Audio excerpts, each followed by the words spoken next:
Hello everyone, I'm George from Ireland, and here is Sir A P Herbert's house in London in the Hammersmith area.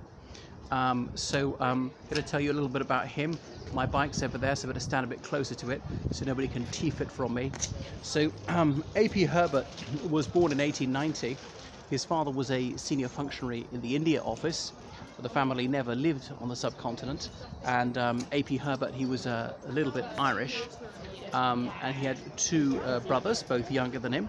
So they were comfortably off, and they certainly AP went to Winchester College.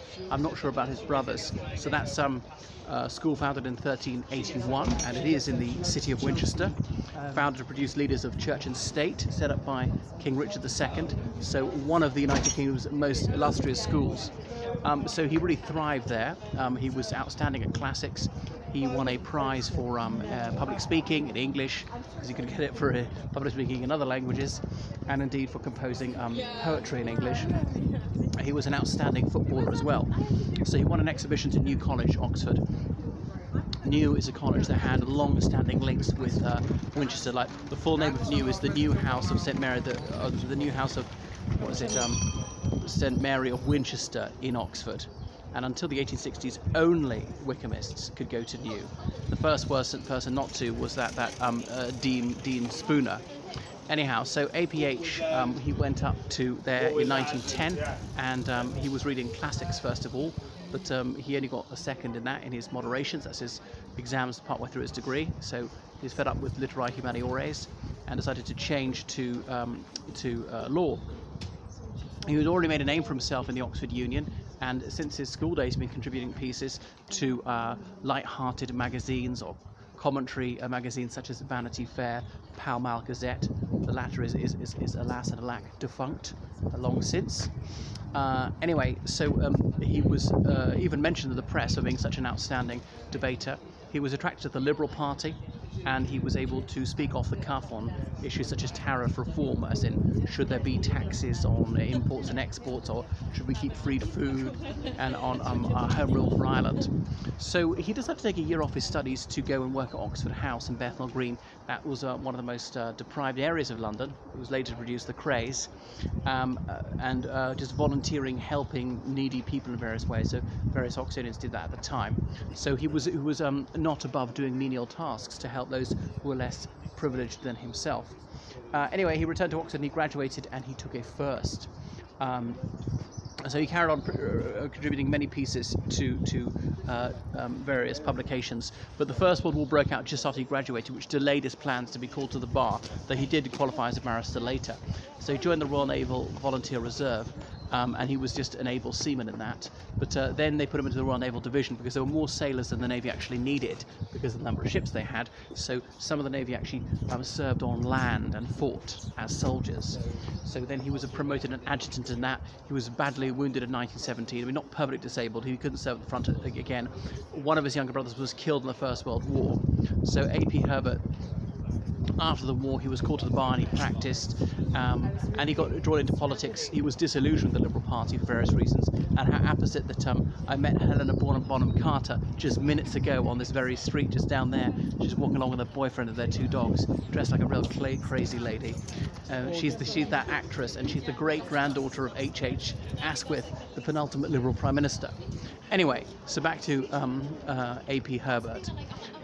So then he decided to stand for Parliament, and he stood for Oxford University, because until 1950, graduates had a second vote. You could vote for the constituency you lived in, and you could vote for the university you graduated from. And there were two MPs for the Scottish universities. I think it was one for London University, two for Cambridge, two from Oxford. I don't know about all the other ones from the other English universities. Was there one for the University of Wales and blah blah blah? In the Parliament of Northern Ireland, there was one from Queen's University of Belfast. I don't think Queen's had one in Westminster. Anyway, so he was elected, and there was someone else, Lord Hugh Cecil, this reactionary, was elected as well as him.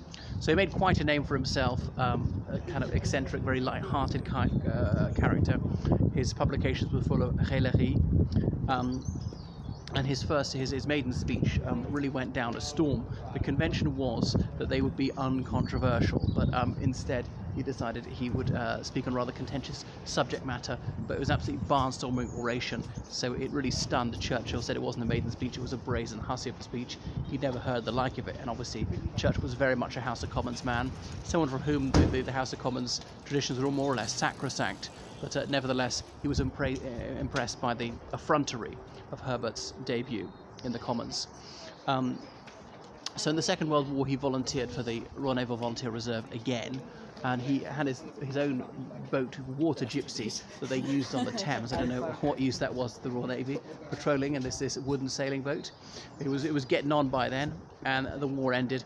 One of his brothers was a career Royal Naval officer, and he was killed aboard HMS Hood, the mighty Hood, that ship that was that went down with almost all hands in 1941, sunk by the German warship Bismarck.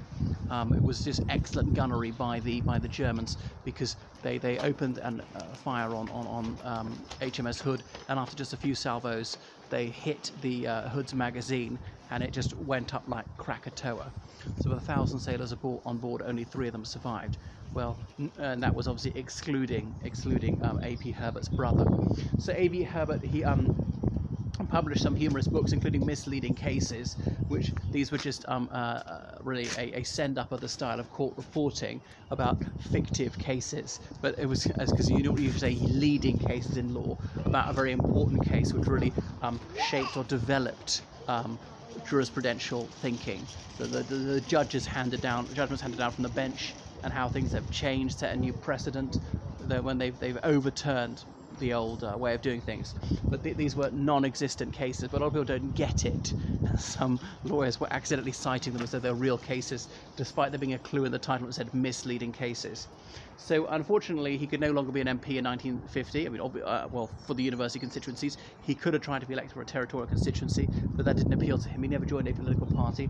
Not everyone was enamoured of him. George Orwell, who was a bit younger than him, he loathed A P Herbert, saying he was a pseudo-Tory. He was really a reactionary in disguise, and that A P Herbert hadn't adjusted the fact that the United Kingdom's days of puissance and glory were behind it, and had to adjust being a second-rate power.